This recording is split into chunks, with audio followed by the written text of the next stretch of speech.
Come to this place, whoever you are, wanderer, worshiper, lover of learning, all seekers after what is true, all who seek a community of compassion and diversity.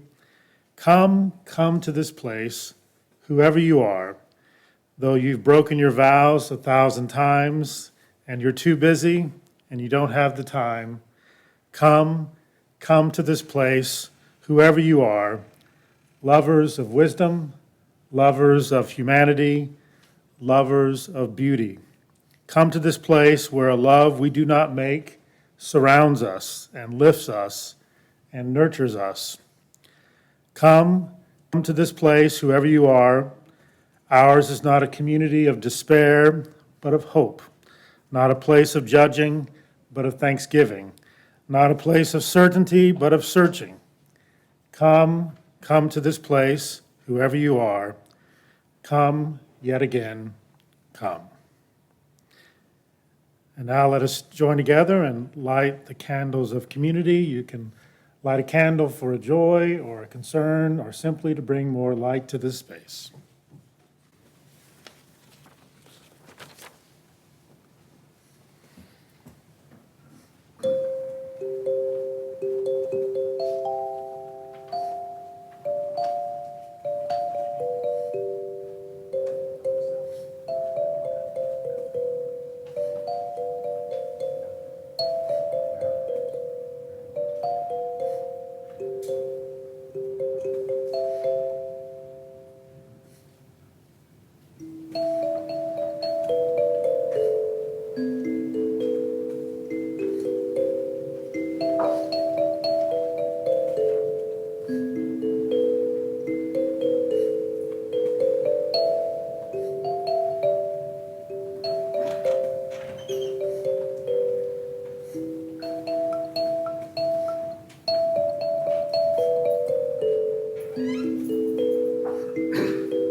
Let us stand in body or spirit for the lighting of the chalice.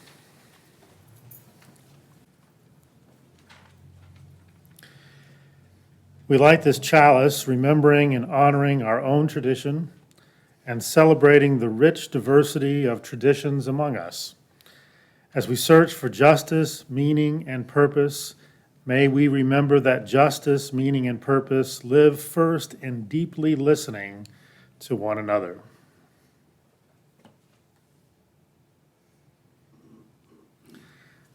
Let's join together in the spoken affirmation. Love is the spirit of this church, and service is its law.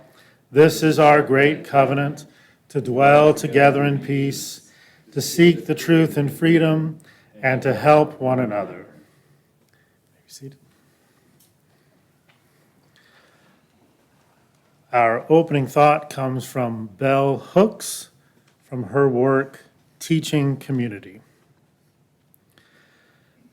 Dominator culture has tried to keep us all afraid, to make us choose safety instead of risk, sameness instead of diversity.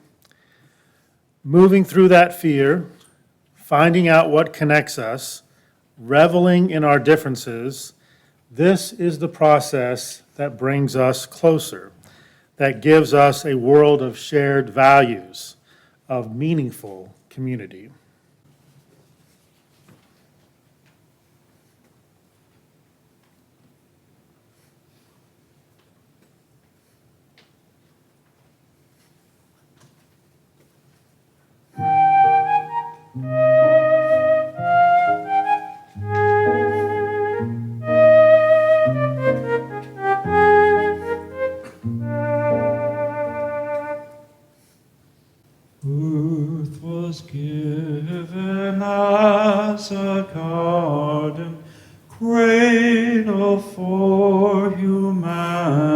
eternity.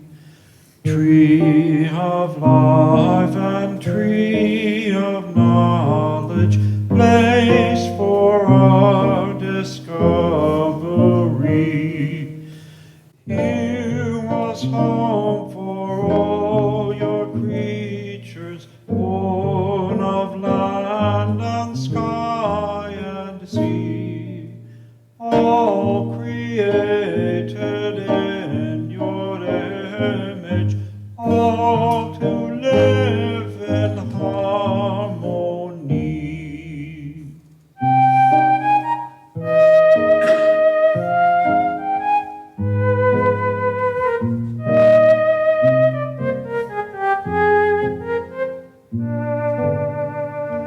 Show to us again the garden where all life flows fresh and free. Gently guide your sons and daughters into full maturity. Teach us how to trust each other, how to use for good our power, how to touch the earth with reverence, then once more we'll Eden flower. Bless the earth and all your children, one creation make us whole, interwoven, all connected, planet-wide and inmost soul. Holy Mother, life bestowing, bid our waste and warfare cease.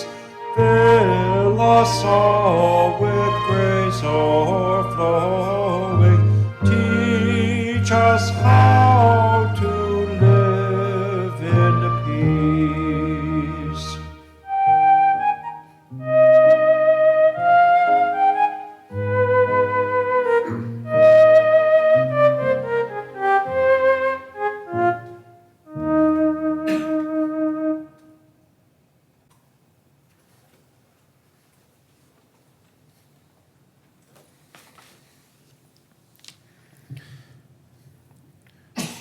Our first reading comes from Sherry Mitchell Wena Hamu Kwasit from her work, Mother Earth is Our First Teacher. Mother Earth is our first teacher. She has informed us that oneness does not equal sameness. She shows us this through the harmonious balance that is held in the rich biodiversity that exists within our world. To achieve oneness, we must transcend our differences and embrace the integration of every individual aspect of humanity into the whole, knowing that all healthy systems are comprised of complexity and an abundance of diversity. Our meditation this morning comes from Thomas Earthman. Diversity is a blessing, not an obstacle. Let us hear these words in an attitude of meditation.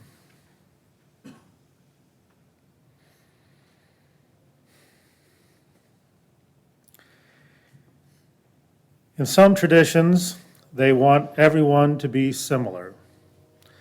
Some even prescribe dress and daily activities. Many ask you to believe the same things about the world, so you can all have the same mind and soul and all go to the same afterlife. Not all traditions, but many and most of those that populate American churches. Unitarian Universalism is different. We welcome your faith, your rituals, your voice of concern, of doubt, and even of dissent. We know that we are all going to end up together at the end of the universe, and we understand that our experiences give us each a different insight. We are thrilled to have people of all ages, all cultural backgrounds, and all levels of talent and skill. We accept you as you are, encourage you to be your personal best, and use what you bring to better the community. Our diversity is not a failing. Recognizing our differences means allowing us each to offer our individual strength. There is nothing wrong with admitting that while we are of one species, there are divisions in language, culture, art, and thinking, and those differences make humanity more interesting and resilient. A good team always requires mixing people with different skills and talents. A typical American football team needs people who are large for blocking and hitting, a couple of people who can throw accurately over a long distance, and runners who can outmaneuver the defenders and catch the ball. Likewise, a congregation needs people with diverse skills. People who can plan a worship service, people who can manage the upkeep in the building, and people who can teach religious education. Diversity means each person can be good at a few things and count on others to help carry the rest. Welcoming diversity is not a weakness, much less a failing. Welcoming people for who they are, who they know themselves to be, is what it means to be a Unitarian Universalist.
Wind spirit sing above, earth spirit deep below, water dancing with the moon, fire within me.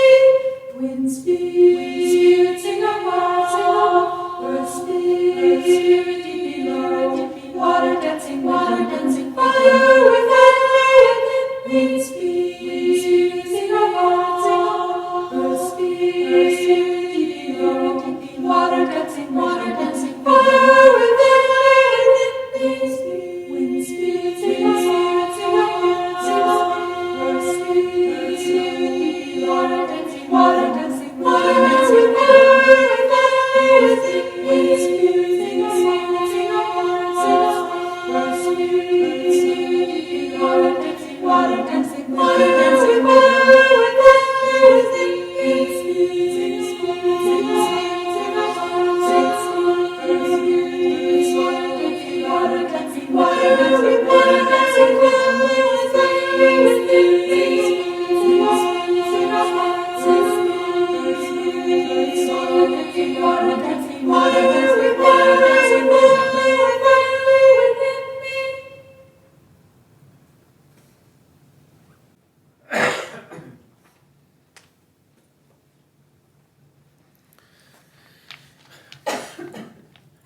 Our next reading comes from Edward O. Wilson, who is one of our wise elders that we've unfortunately lost to death in the last few months. He was professor emeritus at Harvard University, and he wrote a work called The Creation, an Appeal to Save Life on Earth. and these words come from that work. There is no solution available, I assure you, to save Earth's biodiversity other than the preservation of natural environments in reserves large enough to maintain wild populations sustainably. Only nature can serve as the planetary ark.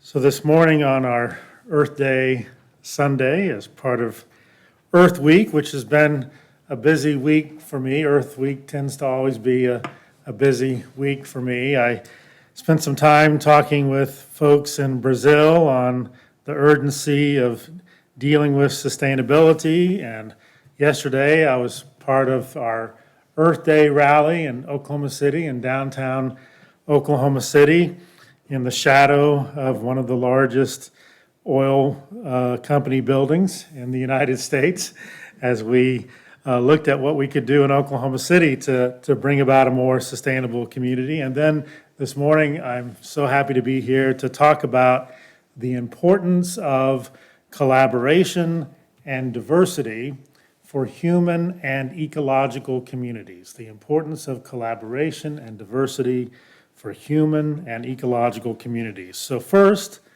let's look at collaboration, and then we'll look at diversity, though the two are closely intertwined. So I'm a philosopher, so I don't always talk about the field of evolutionary biology, but I'm going to touch on it some this morning. The field of evolutionary biology provides evidence that collaboration is even more important than competition in the evolution of diverse and healthy ecosystems. Now, this may not be what everybody heard about evolutionary theory as they were growing up or how it was taught to them in school, but collaboration is even more important than competition in the evolution of diverse and healthy ecosystems. It is not just about survival of the fittest. It is more importantly about the flourishing of cooperation. I think there's a lesson to learn here for our human social systems and for our relationship to our broader ecological community. Given that we as humans are members of ecosystems and also of the natural world in general, this importance of cooperation also applies to our participation within local ecosystems and also within the global biosphere as a whole. Competition has a place in the development of a good society, but without at least an equal emphasis on collaboration, we will not be able to create the kind of society that will allow for sustainable flourishing of human communities within ecological communities. Too much competition in an ecosystem can actually lead to problems. Problems of imbalance and instability. And too much competition in the human community can lead to problems, to the inability for persons to enter into bonds of trust and community that promote the common good. Too much competition may even lead to violence and to war. If there's too much emphasis on competition in the human community, it can diminish our capacity to experience empathy for one another. I mentioned to you a number of years ago a disturbing trend among entering college freshmen, and the study was done with entering college freshmen. It's not just a disturbing trend with entering college freshmen, it's a disturbing trend across our society, but the study was looking at entering college freshmen for a period of about 30 years, from 1979 until 2009. And in that period of 3 decades, the study came to the conclusion that over time, the persons studied, that age group, over that 3-decade period of time, became 48% less empathetic, according to their study.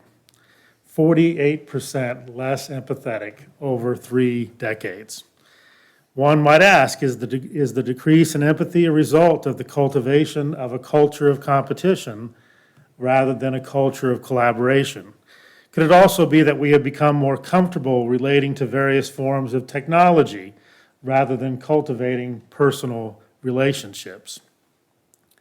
In either case, the resulting lack of empathy will likely make the collaboration needed to address our current global challenges even more difficult.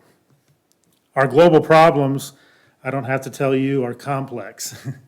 Our global problems are also systemic in nature.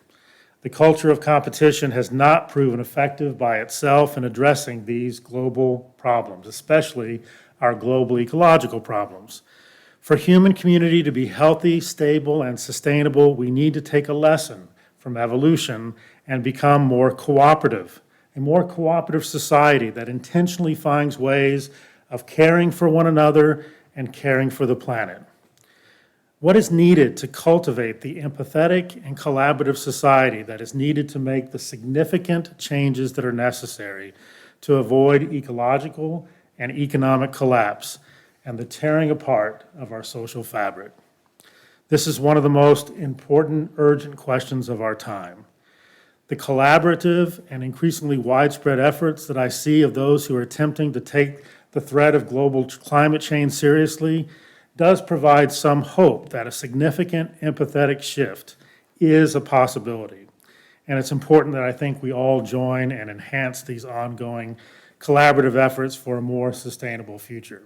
And I'm reminded by that from my experience yesterday when so many people came together in downtown Oklahoma City to work together for that more sustainable future. So now let's look at the importance of diversity, collaboration and diversity. The science of ecology has shown us that ecosystems that have greater biodiversity are more resilient than ecosystems with less biodiversity. This is known as the diversity stability theory. Simply put, ecosystems with greater biodiversity are able to sustain life and maintain the flourishing of life more successfully than ecosystems with less biodiversity. This is why the Amazon sustains life much more effectively as a diverse rainforest than it does as ranch lands or farmlands after slash and burn deforestation. This is why old-growth forests sustain more life than the monoculture forests that often take their place. This is why the diverse grasslands of the Great Plains sustain the richness and biodiversity of the soil much more effectively than the practices of industrial agriculture do. Take, for example, the contrast of how Brazil is managing the Amazon compared to how Costa Rica is managing their rainforests.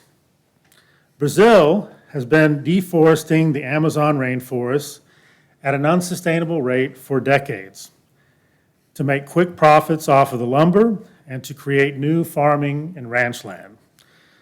But the soil of a rainforest is not suited for growing crops or for grazing animals. So shortly after deforestation, the economic value of the land becomes almost worthless. And the biodiversity that was once present is lost forever. In the long run, this is neither economically or ecologically sustainable for the country of Brazil. And it has a significant negative consequence for the well-being of the planet as a whole. On the other hand, for some time, Costa Rica has been doing something different. For a while, they were also turning their rainforests into ranches and farms for short-term economic gain. But unlike Brazil, the leaders of Costa Rica came to realize that the rainforests were more valuable to the well-being of Costa Rica as rainforests. And they were more valuable as rainforests than they were as ranches and farms, quickly degrading the soil and leading to diminishing economic returns. Costa Rica has been rewarded for their approach. Costa Rica has now a robust ecotourism industry, And they are also, unlike many other countries in their region, one of the most vibrant democracies in the Western Hemisphere, enjoying both the flourishing of their human and ecological communities. Sadly, by contrast, Brazil has seen its country become increasingly autocratic over the past few years, and Brazil has accelerated the pace of its destruction of the Amazon. Over time, biodiversity proves to be beneficial, not only for ecosystems, but also for human communities. You cannot sustain a human community, you cannot sustain an economic system without sustainable ecosystems. We are also seeing that not only is diversity important for ecosystems, it is also important within the human community itself. Countries that embrace diversity, equity, and inclusion are happier, less corrupt, healthier, better educated, more democratic, more economically stable, and even more ecologically sustainable.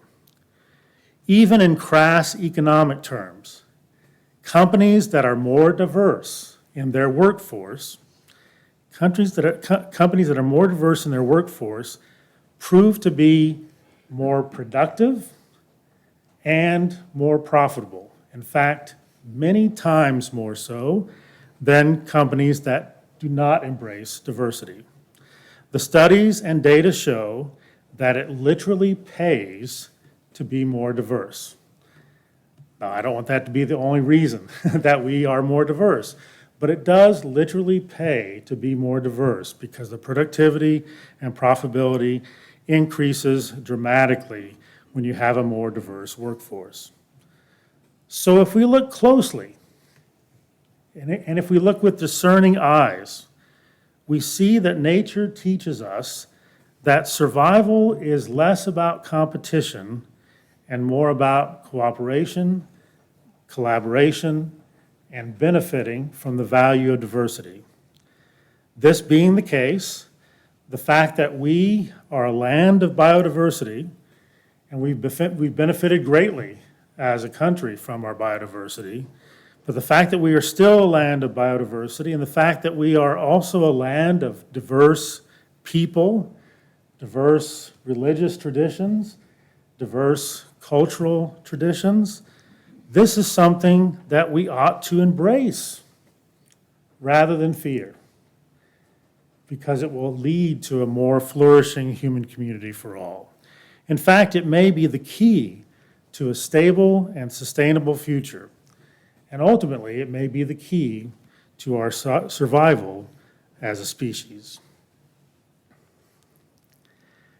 At this time, I invite you for our time of giving. Those who wish may bring their gifts to the table, and of course, you may also give online.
in my head.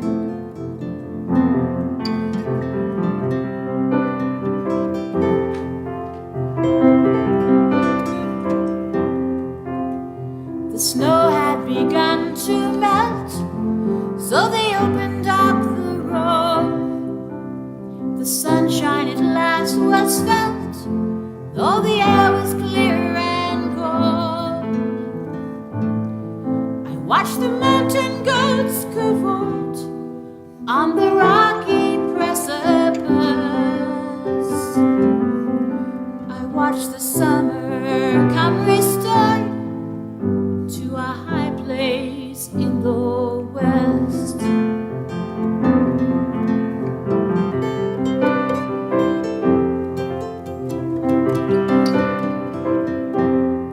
We never know what calls us on. We never know what brings us home. Stay awake when the seasons turn. Take the path that you most yearn.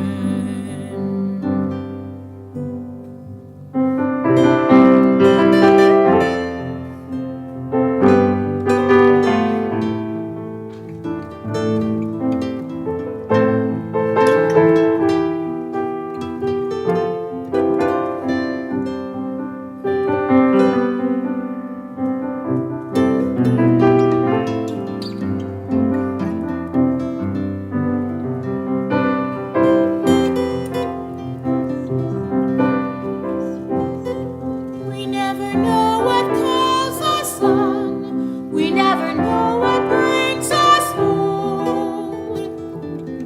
Stay awake when the seasons turn. Take the path that you most yearn.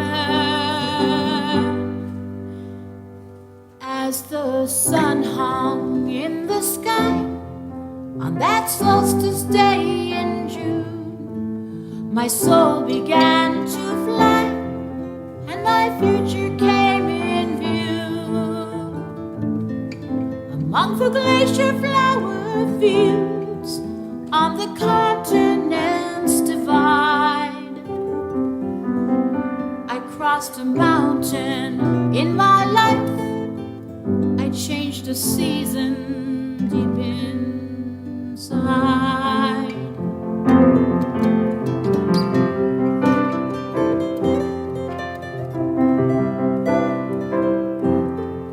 I crossed a mountain in my life. I changed a season deep inside.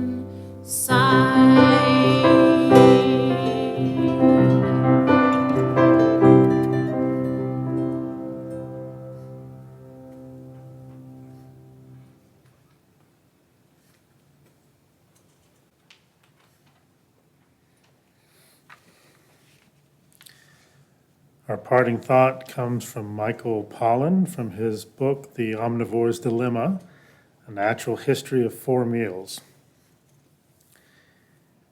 Seeds have the power to preserve species, to enhance cultural as well as genetic diversity, to counter economic monopoly, and to check the advance of conformity on all of its many fronts.